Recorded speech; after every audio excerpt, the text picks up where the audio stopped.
Hello everyone, आप सबका स्वागत है हमारे YouTube channel at zone Patna पे। हम पढ़ रहे हैं चैप्टर केमिकल काइनेटिक्स और आज का हमारा टॉपिक है कोलिजन थ्योरी। तो इस नेम से क्लियर हो रहा है, कोलिजन कहने का मतलब है कि अगर किसी भी केमिकल रिएक्शंस को होना है तो उनके रिएक्टेंट्स के मॉलिक्यूल्स को कोलाइड करना होगा। अब इसमें बहुत सारे फैक्टर्स हैं कि रिएक्टेंट्स के मॉलिक्यूल्स बहुत सारे होंगे, कोलिजन्स भी बहुत सारी होंगी। क्या सारी कोलिजन्स हमारे लिए इफेक्टिव होगी या कुछ इफेक्टिव कुछ इनइफेक्टिव? तो इनमें बहुत सारे पैरामीटर्स और बहुत सारे फैक्टर्स हैं, वही डिस्कस करेंगे अंडर द कोलिजन थ्योरी। तो वन बाय वन करेंगे। तो सबसे पहले लिखिए द फर्स्ट। आपको क्या समझना है कि कोई भी रिएक्शन होने के लिए क्या होगा कि आपको कोलिजन होना होगा। तो for a reaction to occur there must be collision between the reactant molecules। तो जैसा कि मैंने आपको बताया था कि किसी भी रिएक्शन को होने के लिए उनके रिएक्टेंट्स के मॉलिक्यूल्स में कोलिजन होना बहुत ही जरूरी है। अब बात होती है कि जो हमारे रिएक्टेंट कोलाइड करेंगे तो उनमें बहुत तरह की वेरियस तरह की कोलिजन्स होंगी। तो कौन कौन से कोलिजन्स हमारे काम की होंगी, कितने टाइप्स की कोलिजन होंगी, तो सेकंड पॉइंट हम वो देखेंगे। लिखिए सेकंड पॉइंट कह रहा है कि all the collisions do not leads to the all the collisions do not lead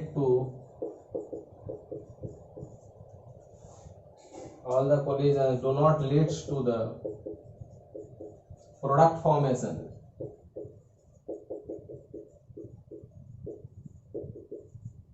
अब तो ये बात बहुत ही क्लियर हो गई कि सारे के सारे जो कोलिजन होंगे वो प्रोडक्ट फॉर्मेशन के लिए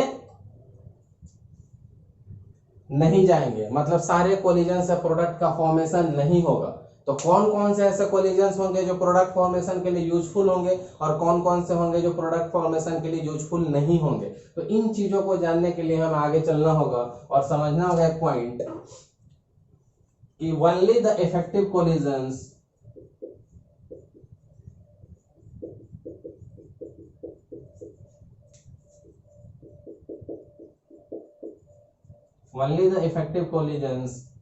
are responsible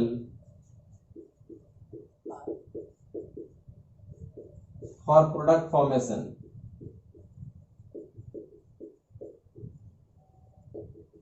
अब ध्यान से समझिए, सबसे पहले हमने क्या कहा था आपको कि किसी भी रिएक्शन को होने के लिए उनके रिएक्टेंट्स मॉलिक्यूल्स का कोलाइड करना जरूरी है। अब जब कोलिजन होंगे तो बहुत सारे वेरियस कोलिजन होंगे। तो कह रहा है कि ऑल द कोलिजन, सारे कोलिजन प्रोडक्ट फॉर्मेशन के लिए हेल्प नहीं करेंगे। तो कह रहा है कि कौन सारे ऐसे कोलिजन्स हैं जो हमें हेल्प करेंगे। तो कह रहा है कि only the effective collisions are the responsible for product formation. तो अब कह रहा है कि कुछ ऐसे कोलिजन्स हैं जिनको हमने टर्म किया है इफेक्टिव कोलिजन। तो सिर्फ इफेक्टिव कोलिजन जो स्पेशल कोलिजन्स हैं वही हमें हेल्प करेंगे प्रोडक्ट फॉर्मेशन में और बाकी कोलिजन्स नहीं करेंगे। तो ये कैसे डिसाइड होगा कि कौन सा कोलिजन इफेक्टिव है और कौन सा कोलिजन इफेक्टिव नहीं है? तो चलिए इसको भी देखते हैं।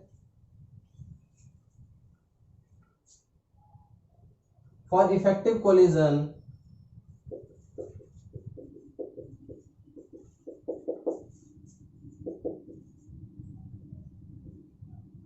अब किसी भी कोलिजन को इफेक्टिव होने के लिए दो बैरियर्स को क्रॉस करना पड़ता है। तो for effective collision two barriers has to be crossed.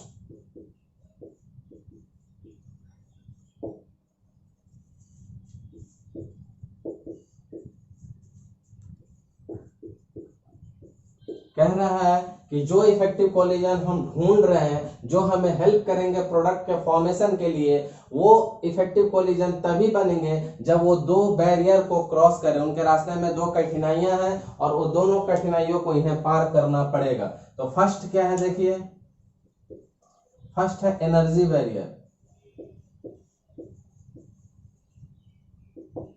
Energy barrier. और सेकंड क्या है, ओरिएंटेशन बैरियर।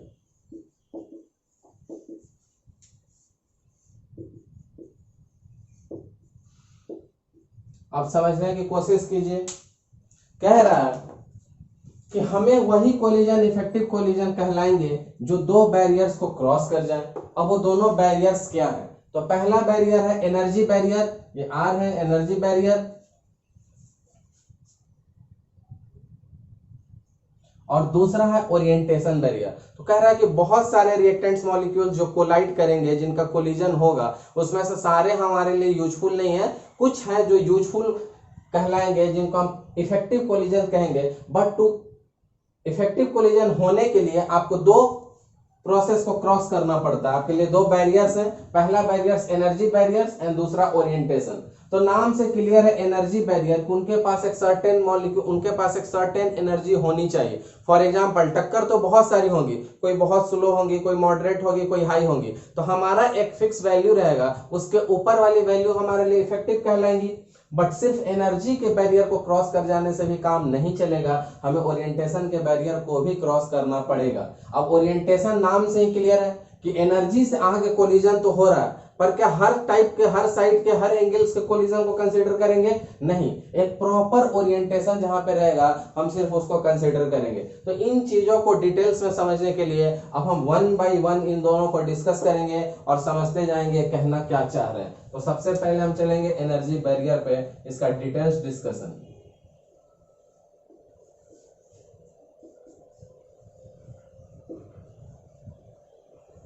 एनर्जी बैरियर, अब देखिए एनर्जी बैरियर होता क्या है।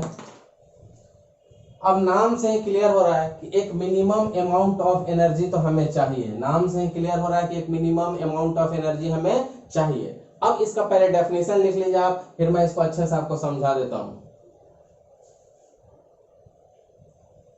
Minimum amount of energy which, इधर जगह रखते हैं, हमें ग्राफ बनाना है। तो minimum amount of energy which the colliding molecule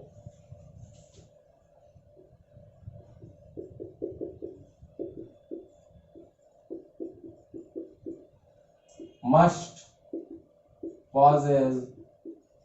तो कह रहा है कि कम से कम उतनी एनर्जी जो कोलाइडिंग मॉलिक्यूल्स के पास हो, और उनके होने से क्या हो कि वो जाएं और टक्कर करके उस ब्रेक बॉन्ड को तोड़ लें, so as to break the chemical bond.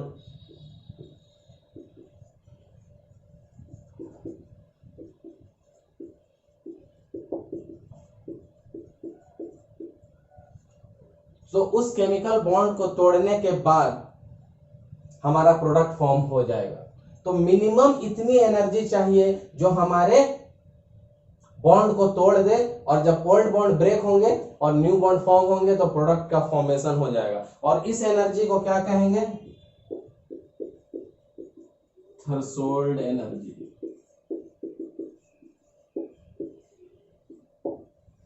तो यहां तक की चीजें अगर आपको बिल्कुल क्लियर हो तो मैं इसका आपको ग्राफिकल अप्रोच समझा देता हूं। ग्राफिकल अप्रोच जानने के पहले एक बार पूरा ढंग से समझ लीजिएगा। हम पढ़ रहे हैं कि कोलिजन थ्योरी, नाम से ही क्लियर है कोलिजन।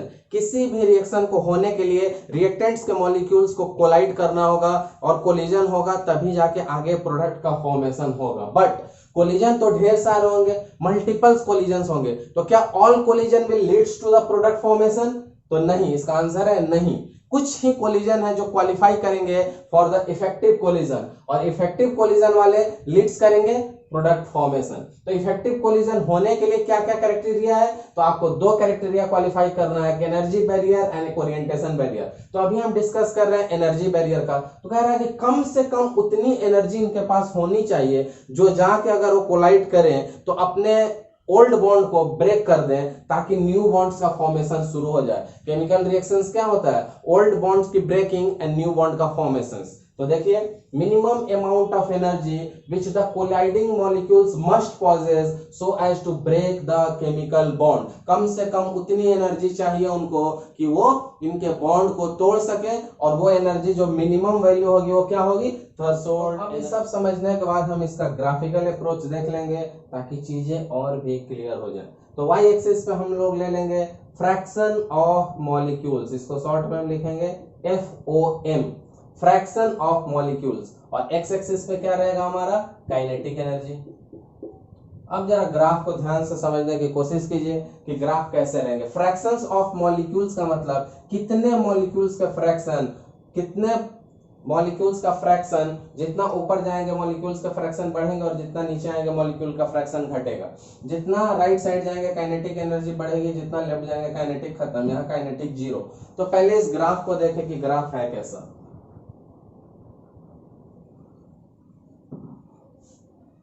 अब जरा इस ग्राफ को ध्यान से देखें।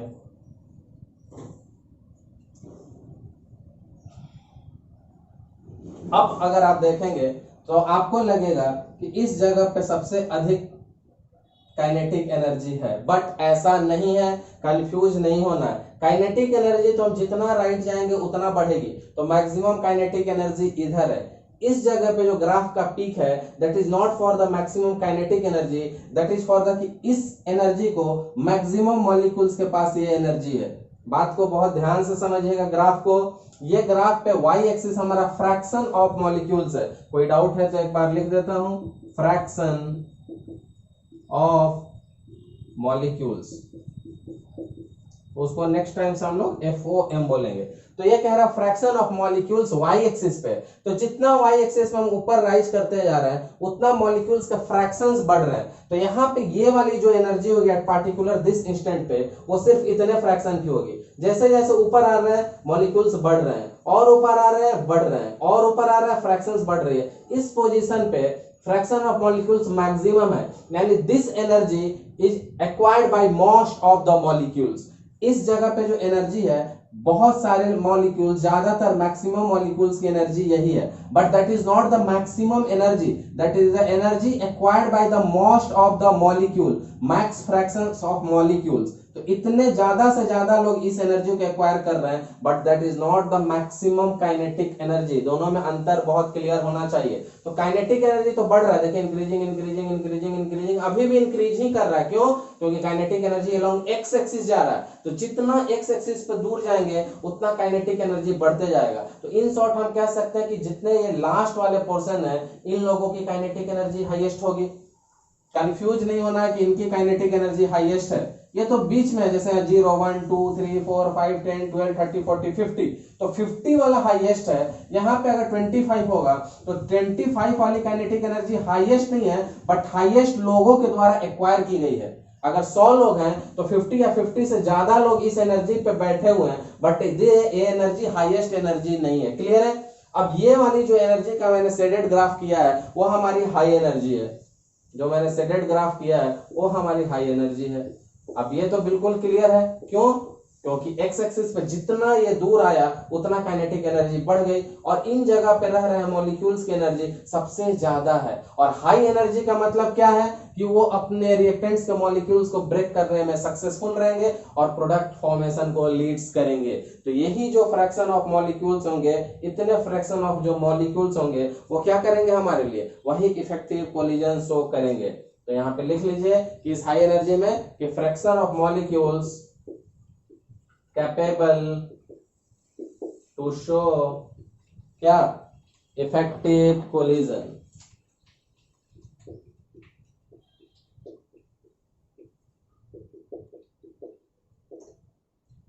तो आई थिंक आप चीजों को बहुत ध्यान से समझ गए होंगे। अगर नहीं समझे तो एक ब्रीफ समरी कर देता हूं और आप समझ जाएंगे। तो कोलिजन थ्योरी क्या है?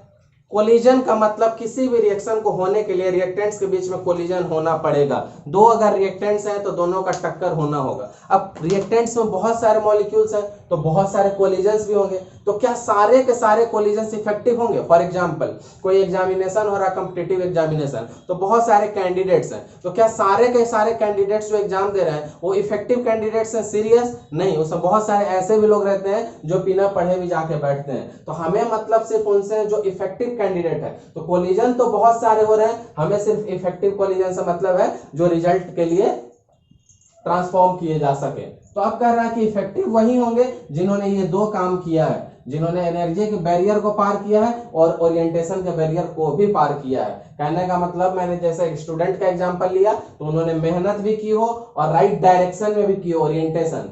तो मेहनत भी जरूरी है, कितना किया और किस डायरेक्शन में किया, और दोनों अगर क्रॉस कर गए तो इफेक्टिव कोलिजन, उनका प्रोडक्ट बनेगा, उनका रिजल्ट आएगा। अब एनर्जी का बैरियर, तो कह रहा है कि कम से कम कुछ तो एक वैल्यू होनी चाहिए, उतने वैल्यू जितने में वो अपने बॉन्ड को तोड़ सके, तो उस वैल्यू को मिनिमम को थ्रेशोल्ड का, और ग्राफिकल अप्रोच में आपको दिखाया मैंने। तो इस साइड मॉलिक्यूल्स है, जैसे जैसे हमारी काइनेटिक एनर्जी इंक्रीज कर रही है, फ्रैक्शन ऑफ मॉलिक्यूल्स बढ़ रहे हैं, यानी कि इस पोजीशन की जो एनर्जी होगी, इस पोजीशन की एनर्जी पे ज्यादा लोग होंगे और इस पोजीशन की एनर्जी पे कम लोग, तो लोग बढ़ते जा रहे हैं। सबसे ज्यादा लोग इस एनर्जी को एक्वायर कर रहे हैं, सबसे ज्यादा लोग इस एनर्जी को एक्वायर कर रहे हैं, बट ये एनर्जी सबसे ज्यादा नहीं है, ये एनर्जी सबसे ज्यादा लोग के द्वारा एक्वायर की गई है। अब एनर्जी घट रहा है और लोग भी घट रहे हैं, एनर्जी एनर्जी बढ़ रहा है, लोग घट रहे हैं, एनर्जी घट रहा है, देखिए काइनेटिक एनर्जी, तो एनर्जी बढ़ रहा है बट लोग घट रहे हैं। एनर्जी बढ़ते बढ़ते बढ़ते बढ़ते इतना दूर आ गया कि अब हाईएस्ट एनर्जी अगर इसमें ढूंढा जाए तो इन लोगों की एनर्जी हाई होगी, और जिनकी एनर्जी हाई होंगी उनके कोलिजन अच्छे होंगे। क्यों? क्योंकि वो अपने रिएक्टेंट के बॉन्ड को तोड़ लेंगे और वो उनके कोलिजन्स इफेक्टिव कोलिजन्स कहलाएंगे विथ रिस्पेक्ट टू एनर्जी। अभी ओरिएंटेशन की बात हमने नहीं की है, तो एनर्जी को कंटिन्यू करेंगे अभी डिस्कशन, और मैं इसको रब करूंगा और फिर आगे इस डिस्कशन को कंटिन्यू करेंगे। तो अभी हमने क्या देखा, अभी हमने ये ग्राफ देखा था, मैं यहाँ साइड में ड्रॉ कर दे रहा हूँ क्योंकि अभी इसका यूज रहेगा। तो यहाँ था हमारा fraction of molecules, FOM, fraction of molecule, और यहाँ पे हमने लिया था काइनेटिक एनर्जी, और ग्राफ हमारी कैसे आई थी, ग्राफ हमारी आई थी ऐसे। तो मैंने आपको शॉर्टकट में यही बताया कि y एक्सिस पे जाओगे तो मॉलिक्यूल्स के फ्रैक्शंस बढ़ेंगे, x एक्सिस पे जाएंगे तो काइनेटिक एनर्जी बढ़ेगी। देखिए kinetic energy increase increase increase increase, अब कंफ्यूज नहीं होना कि डिक्रीज, क्यों? क्योंकि काइनेटिक एनर्जी बढ़ ही रही है, तो kinetic energy keeps on increasing increasing increasing. तो अगर यहाँ काइनेटिक एनर्जी की वैल्यू 1 2 3 4 5 6 7 8 9 10 11 12 13 14 15 इंक्रीजिंग वैल्यू है, तो मैक्सिमम काइनेटिक एनर्जी कहाँ पे रहेगी, इस जगह पे। तो इस चीज में कोई डाउट नहीं रहना चाहिए। बहुत लोगों का ऐसा डाउट हो जाता है कि काइनेटिक एनर्जी यहाँ मैक्सिमम है, ये y एक्सिस है, यहाँ काइनेटिक एनर्जी मैक्सिमम नहीं है, यहाँ पे फ्रैक्शन ऑफ मॉलिक्यूल्स मैक्सिमम है, यानी ज्यादा से ज्यादा मॉलिक्यूल्स इस एनर्जी को एक्वायर कर रहे हैं, काइनेटिक एनर्जी मैक्सिमम यहीं पे। तो ये ग्राफ हमने पीछे देखा, अब एक नया ग्राफ देखेंगे, ध्यान से देखेंगे। तो इसमें हमने लिया था काइनेटिक एनर्जी, अब हम लेंगे पोटेंशियल एनर्जी, क्योंकि देखिए y एक्सिस हाइट बढ़ेगा तो पोटेंशियल एनर्जी क्या होता है, mgh, और यहाँ पे हम लोग ले लेंगे progress of the reaction, reaction इधर बढ़ेगा। अब इस ग्राफ को अगर ध्यान से देखें तो ये ग्राफ ऐसे हो सकता है। अब रिएक्शन भी दो तरह के होते हैं, एक एंडोथर्मिक, एक्सोथर्मिक, हम कोई भी एक अभी कंसीडर कर सकते हैं, वो मैं आगे आपको डिटेल्स में बता दूंगा। अगर मैं ये वाले रिएक्शन कंसीडर करूं तो ध्यान से देखिए इसमें क्या क्या होगा। ये हमारे रिएक्टेंट्स हैं और ये हमारे प्रोडक्ट हैं। अब इस रिएक्शन को होने के लिए हर्डल्स क्या है, इस रिएक्शन को होने के लिए इतना बड़ा हर्डल आपके सामने खड़ा है। जब तक रिएक्टेंट्स इस हर्डल्स को क्रॉस नहीं करेंगे, जब तक रिएक्टेंट्स इस हर्डल्स को क्रॉस नहीं करेंगे तब तक प्रोडक्ट का फॉर्मेशन नहीं होगा, इन शॉर्ट रिएक्शन नहीं होगी। तो इस ट्रांजिशन स्टेट को पार करना ही पड़ेगा, और इस जगह पे जो एनर्जी होगी उनको कहते हैं थ्रेशोल्ड एनर्जी। मिनिमम इतने एनर्जी आपको चाहिए, अगर आप यहाँ नहीं पहुंच पाए रिएक्शन नहीं होगी। तो इस ग्राफ को जरा अच्छे से समझिए और इसमें देखने की कोशिश कीजिए जो मैं आपको बताता हूं। तो अगर ये ER है और ये एनर्जी का ग्राफ है, तो इसके करस्पॉन्डिंग यहाँ पे जो इसकी एनर्जी होगी वो क्या होगी, रिएक्टेंट की एनर्जी। ये प्रोडक्ट है तो इसके करस्पॉन्डिंग जो यहाँ एनर्जी आएगी वो प्रोडक्ट की एनर्जी आएगी, क्योंकि ये एनर्जी का y एक्सिस है।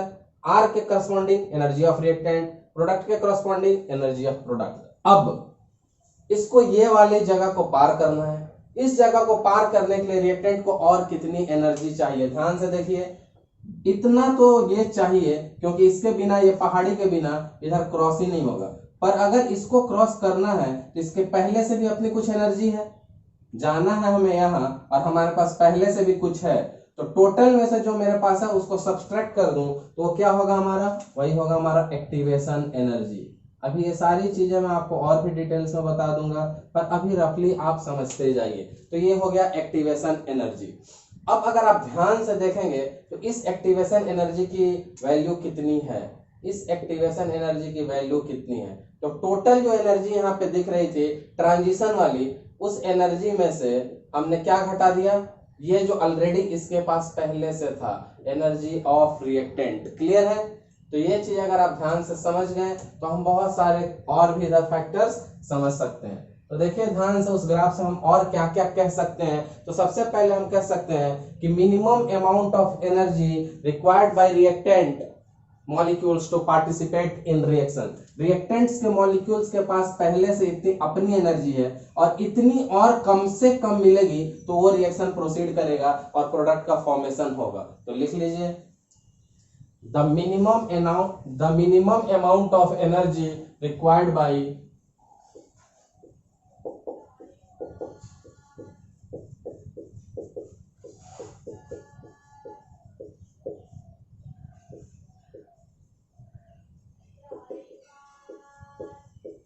the minimum amount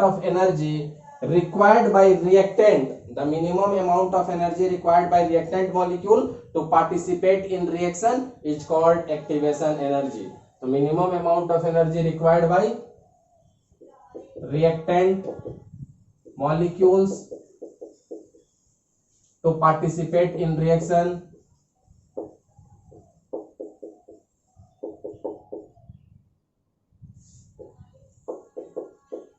is known as activation energy. और उसको डिनोट कैसे करते हैं तो एक बार लिख लीजिए आप, नेक्स्ट टाइम से यही यूज करेंगे, एक्टिवेशन एनर्जी। तो ये चीज मैंने क्लियर कर दी कि कम से कम किसी भी रिएक्टेंट को, चाहे कोई भी हो, रिएक्शन होने के लिए इस पिक को पार करना होगा, इस ऑब्स्टेकल को, इस पहाड़ी को जो कि ट्रांजिशन स्टेट पे है, जिसको थ्रेशोल्ड एनर्जी भी कहते हैं, चाहिए। सपोज ये 100 है, इसको 100 चाहिए और ये पहले से 20 है से, तो 100 माइनस 20 इसको 80 चाहिए। सपोज, इसकी जरूरत नहीं है पर मैं यहाँ अगर मान लूं कि ये करस्पॉन्ड टू है 100 और इसके पास पहले से है 20, तो हमें कितना और चाहिए, तो 100 माइनस 20 80, वही 80 होगा हमारा एक्टिवेशन एनर्जी। तो ये चीज आप बहुत ध्यान से समझ लेंगे कि टोटल हमें जो चाहिए उतना तो चाहिए, पहले से जो था उतना सब्सट्रैक्ट कर लीजिए, बाकी रिमेनिंग जो है वही हमारा एक्टिवेशन एनर्जी है, क्योंकि इतना और मिल जाए तो हम एक्टिवेट होकर रिएक्शन कंप्लीट कर लेंगे। तो ये हो गया आपका पहला पॉइंट। एक और पॉइंट आप डिस्कस करेंगे, वो देखिए क्या है। सेकेंड पॉइंट जो हम डिस्कस करेंगे वो रिलेटेड टू क्या होगा, थ्रेशोल्ड एनर्जी। थ्रेशोल्ड एनर्जी यहाँ पे आपको दिख रहा है, थ्रेशोल्ड एनर्जी देखिए कितना है टोटल।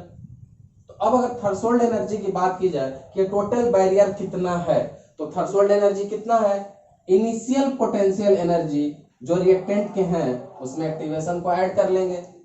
बहुत ध्यान से देखेंगे, पिछले केस में मैंने क्या कहा था आपको कि हमारा मिनिमम कितना एनर्जी चाहिए, तो मिनिमम इतना चाहिए क्योंकि ओवरऑल इतना चाहिए और पहले से ये है, तो इतना और ऐड कर देंगे, यहां पहुंच जाएंगे। तो out of suppose total is 100, we had 20, so 80 और ऐड करो, 100 पे पहुंच जाओ। ये फर्स्ट पॉइंट था। अब सेकंड पॉइंट क्या कह रहा है कि थ्रेशोल्ड एनर्जी के बारे में बात कर रहा है। तो थ्रेशोल्ड एनर्जी कितनी है, तो थ्रेशोल्ड एनर्जी कितनी है, रिएक्टेंट की जितनी अपनी इनिशियल एनर्जी और उसके बाद जितना मैंने इसको एक्टिवेशन एनर्जी दे दिया, बस वही है थ्रेशोल्ड एनर्जी। तो इसी को यहां लिख देता हूं,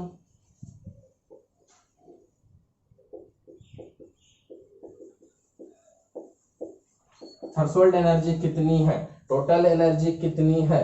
तो initial energy of the reactant, total energy में क्या होगा, initial potential energy of the reactant molecules, initial potential energy of the reactant molecules, और उसमें ऐड क्या हो जाएगा, initial and plus activation energy, और दोनों जब ऐड हो जाएंगे तो किसके बराबर हो जाएंगे, थ्रेशोल्ड एनर्जी के। तो यहां तक भी आपको कोई दिक्कत नहीं होनी चाहिए क्योंकि बहुत ही क्लियर है कि हमें पहुंचना है यहां।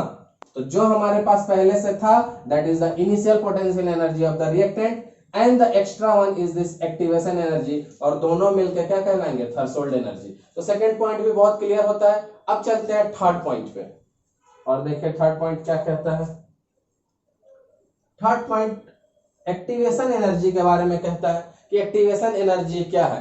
तो एक्टिवेशन एनर्जी क्या है, आप देखिए पहले से जो रिएक्टेंट के पास एनर्जी है उसमें इतना और चाहिए हमें रिएक्शन होने के लिए, तो ये एडिशनल है। ये तो हमारे पास पहले से, हमने बोला इतना पहले से हमारे पास इनिशियल वैल्यू है। इस इनिशियल वैल्यू में और एक्सेस कितना चाहिए, इतना और चाहिए। क्या करने के लिए, हमें थ्रेशोल्ड एनर्जी को अचीव करने के लिए। सारी चीजें एक ही हैं, कहने का तरीका और टर्म्स अलग हैं। तो देखिए पहले से हमारी इतनी एनर्जी है, इतना और मिल जाएगा तो हम थ्रेशोल्ड पे पहुंच जाएंगे। तो जो ये एक्स्ट्रा वाला हमें चाहिए वही हमारा क्या है, एक्टिवेशन एनर्जी। तो इसको सेंटेंस में लिख लीजिए कि what is the activation energy. तो excess energy that reacting molecules, excess energy that reacting molecules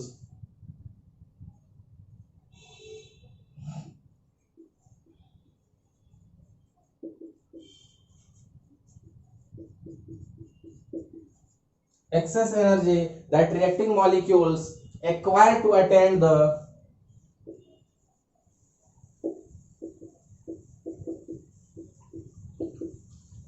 threshold energy।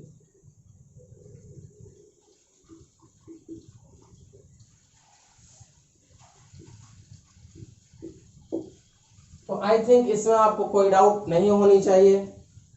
तीनों बहुत ही क्लियर कॉन्सेप्ट है। अगर इस ग्राफ को अच्छे से समझ गए, ये पोटेंशियल एनर्जी वाई एक्सिस पे, एक्स एक्सिस पे प्रोग्रेस ऑफ द रिएक्शन, एक जनरल रिएक्शन हमने कंसीडर किया। इस रिएक्शन को होने के लिए इस पीक को क्रॉस करना पड़ेगा, इस पहाड़ी को। सपोज आप यहाँ से कोई पत्थर फेंक रहे हैं, इस साइड रास्ते में इतनी बड़ी पहाड़ी है, तो आपको मिनिमम यहाँ पे पहुंचाना होगा पत्थर को। और पहले ओवरऑल कितना चाहिए, तो ओवरऑल आपको इस पहाड़ की ऊंचाई इतनी है, पर आप पहले से फर्स्ट फ्लोर पे हैं, आपके पास इतनी एनर्जी है, तो आप यहाँ पहुंचने के लिए इतना माइनस कर दीजिए, और जो एडिशनल चाहिए वो एक्टिवेशन है। तो तीनों को वन बाय वन देखते जाइए। The minimum amount of energy required by reactant to participate in reaction is activation energy. ये वो एनर्जी है जो कम से कम इतना इस रिएक्टेंट को देंगे तो इस पीक पे पहुंचेगा और रिएक्शन होगी, तो उसको कहते हैं activation energy. Threshold one, total value threshold one. तो थ्रेशोल्ड कितना है, इनिशियल जो था वो तो था प्लस दिस एक्टिवेशन वन, तो initial plus activation, and the last one how much is the activation one. तो कह रहा पहले से जो था उसमें कितना ऐड करेंगे एक्सेस कि यहां पहुंच जाए, वही है excess energy that reacting molecules acquire to attain the threshold energy. तो इसके साथ ये चीज क्लियर होती है। यहां से एक पॉइंट और देख लेंगे हम जो थोड़ा इंपॉर्टेंट है। तो ये हमारा एक्टिवेशन एनर्जी था। एक्टिवेशन एनर्जी कहां से आया था, टोटल, और टोटल में से हमने क्या घटा दिया था, रिएक्टेंट की, क्योंकि रिएक्टेंट और एक्टिवेशन मिलकर भी टोटल था, तो टोटल में से इसको घटा लेंगे तो एक्टिवेशन आ गया था। अब यहां से एक बात कह सकते हैं कि एक्टिवेशन एनर्जी जितना ज्यादा होगी उतना ही रेट ऑफ रिएक्शन बढ़ते जाएगा। क्यों, क्योंकि देखिए एक्टिवेशन एनर्जी ज्यादा होगी तो बहुत मुश्किल होगी पार करना, तो जितना ज्यादा एक्टिवेशन एनर्जी उतना ज्यादा रेट ऑफ रिएक्शन। और अगर हम एक्टिवेशन एनर्जी गिरा दे, लो द एक्टिवेशन एनर्जी, तो हमारी रेट क्या हो जाएगी, बढ़ जाएगी। अगर मैं इस पीक को डिक्रीज करने लगूं तो इस पीक को डिक्रीज करने के कारण ये रिएक्शन और इजीली होने लगेगा, यानी कि low the activation energy and high the ROR, low the activation energy high the rate of reaction, and vice versa भी ट्रू है। तो ये चीज भी आप अच्छे से समझ गए होंगे। ये पीक जितना बड़ा होगा उतना डिफिकल्टी होगी, तो इस पीक को घटाएंगे, एक्टिवेशन एनर्जी को घटाया, और जितना घटाएंगे रिएक्शन उतना फास्टर, क्योंकि पहाड़ उतनी छोटी उतने आसानी से लोग पार करेंगे। तो यहां से ये चीज क्लियर होती है। तो हम इसको रब करेंगे और मूव करेंगे अपने नेक्स्ट डिस्कशन पे। तो कुछ एनर्जी प्रोफाइल देखते हैं केमिकल रिएक्शंस का, एनर्जी प्रोफाइल के बेसिस पे केमिकल रिएक्शंस को कैसे क्लासिफाई कर सकते हैं। तो हमें पता है केमिकल रिएक्शन दो तरह के होते हैं, एक एक्सोथर्मिक होते हैं और एक एंडोथर्मिक होते हैं। तो दोनों का वन बाय वन देख लेंगे, एक्सोथर्मिक और एंडोथर्मिक। अब एक्सोथर्मिक रिएक्शंस क्या है आपने पढ़ा हुआ है, और एंडोथर्मिक रिएक्शंस क्या है, पर आज एनर्जी प्रोफाइल के व्यू पे उसको देखने की कोशिश करेंगे। और दोनों में आप डिफरेंस बताएंगे। पहले मैं बना देता हूं, आप खुद डिफरेंस देखेंगे, आपको समझ में आने लगेगा। अब ये एक्सोथर्मिक रिएक्शंस है, तो पहले मैं इसको ड्रॉ कर देता हूं।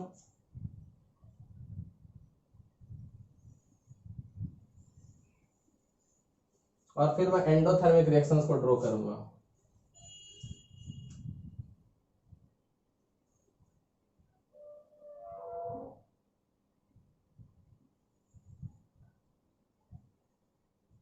अब दोनों रिएक्शन को अगर आप ध्यान से देखेंगे तो आपको खुद पता चल जाएगा। अगर मैं आपको एक्सिस बता दूं कि क्या है, ये एनर्जी है, ये प्रोग्रेस ऑफ रिएक्शन है।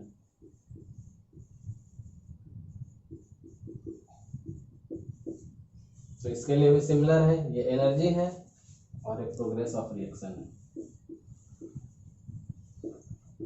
अब देखिए मजा आएगा आपको समझ के कि दोनों रिएक्शन में क्या डिफरेंस है। बहुत ध्यान से देखेंगे तो ये आपको पता है कि पहले रिएक्टेंट्स होता है, ये प्रोडक्ट होता है। इन द सिमिलर फैशन इसमें ये रिएक्टेंट है और ये प्रोडक्ट है।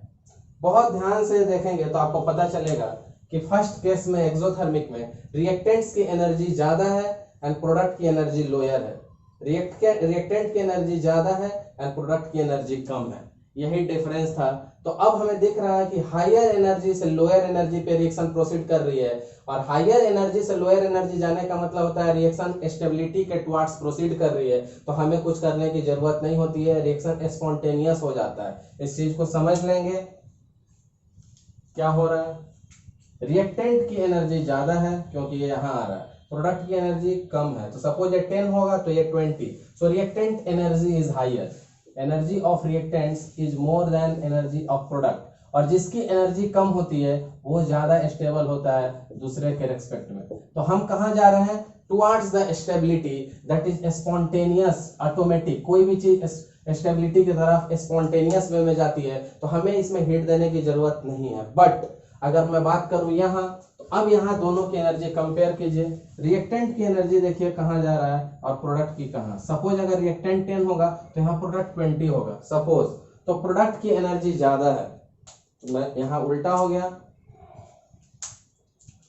यहाँ पे क्या हो गया, रिएक्टेंट की एनर्जी कम एंड प्रोडक्ट की एनर्जी ज्यादा। मोर एनर्जी की तरफ जा रहे हैं यानी लेस स्टेबल की तरफ जा रहे हैं। स्टेबल टू लेस स्टेबल या अनस्टेबल भी कह सकते हैं विथ रिस्पेक्ट टू दिस।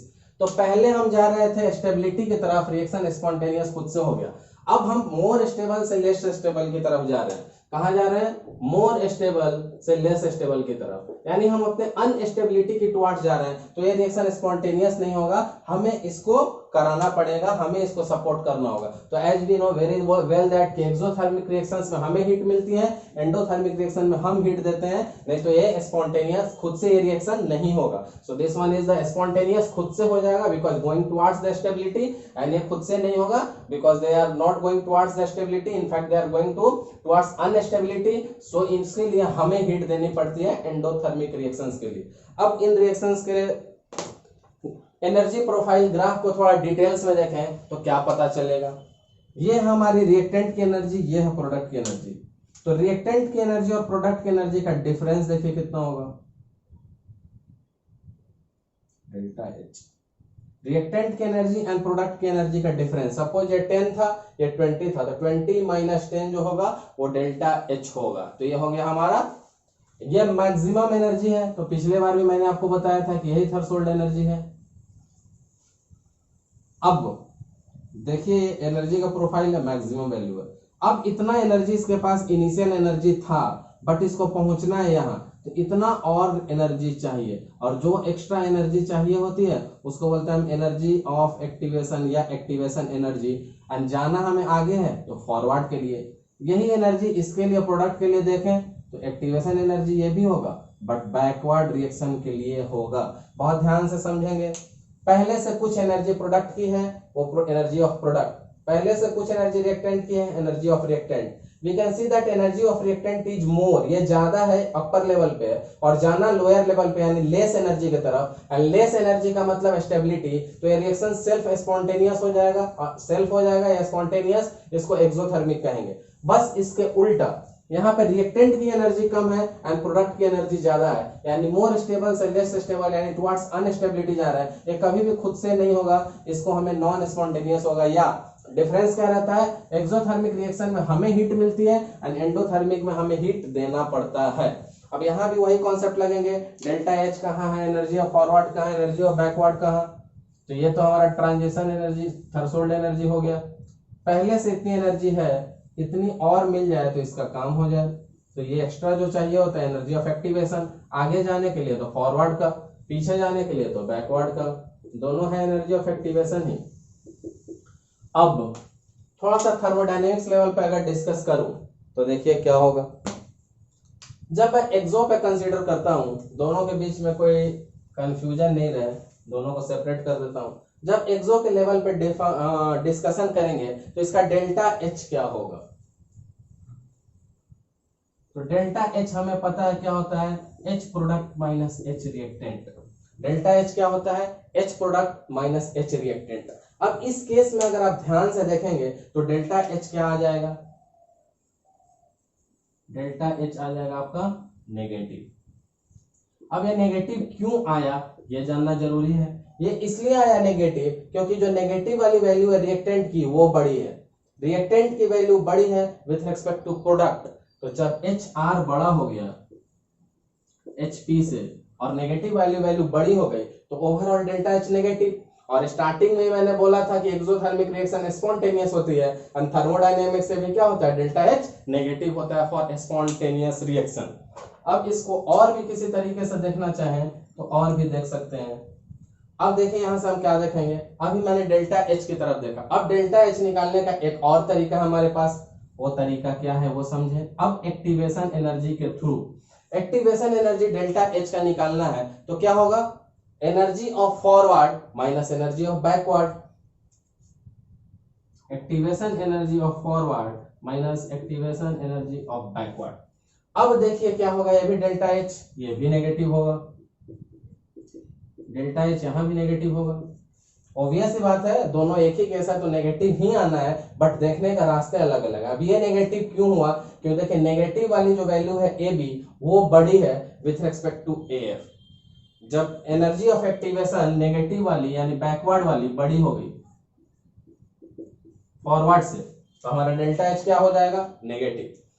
तो बहुत ध्यान से देखिए, मैं इसको रिव्यू कर देता हूं। हम पढ़ रहे हैं एक्सोथर्मिक रिएक्शन, कैसे पता चला एनर्जी प्रोफाइल को देख के, क्योंकि रिएक्टेंट की एनर्जी हायर थी एंड प्रोडक्ट की एनर्जी लोअर थी।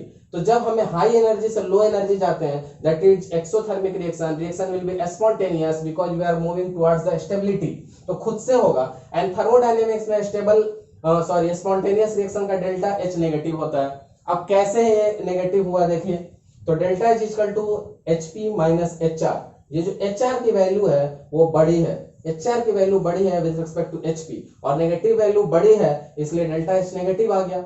दूसरे तरीके से देखेंगे तो energy of forward minus energy of backward भी डेल्टा एच होता है। अब हमें पता है, दिख भी रहा है, ये छोटी है ये बड़ी है, और अगर बैकवर्ड बड़ी हो गई तो ये नेगेटिव हो गया बड़ा, तो ओवरऑल वैल्यू नेगेटिव। अब यही डिस्कशन एक्सो के लिए, तो एक्सो के लिए भी फॉर्मूला तो सेम होगा, delta H is equal to H P minus H R. Formula बिल्कुल वही होगा, delta H equal to H P minus H R, but यहाँ पे डेल्टा एच क्या हो जाएगा, यहाँ पे डेल्टा एच पॉजिटिव हो जाएगा। क्यों, क्योंकि अब यहाँ पे देखिए क्या हो गया, एनर्जी ऑफ प्रोडक्ट बड़ा हो गया, यहाँ पे एनर्जी ऑफ प्रोडक्ट बड़ा है। तो अब सिंस हमारे एच पी बड़े हैं एच आर से, ध्यान से देखिएगा, पी बड़ी है अब आर से, ये छोटी वैल्यू ये बड़ी, तो पी बड़ी वाली वैल्यू पॉजिटिव, तो हमारा डेल्टा एच भी हमारा क्या आ जाएगा, पॉजिटिव।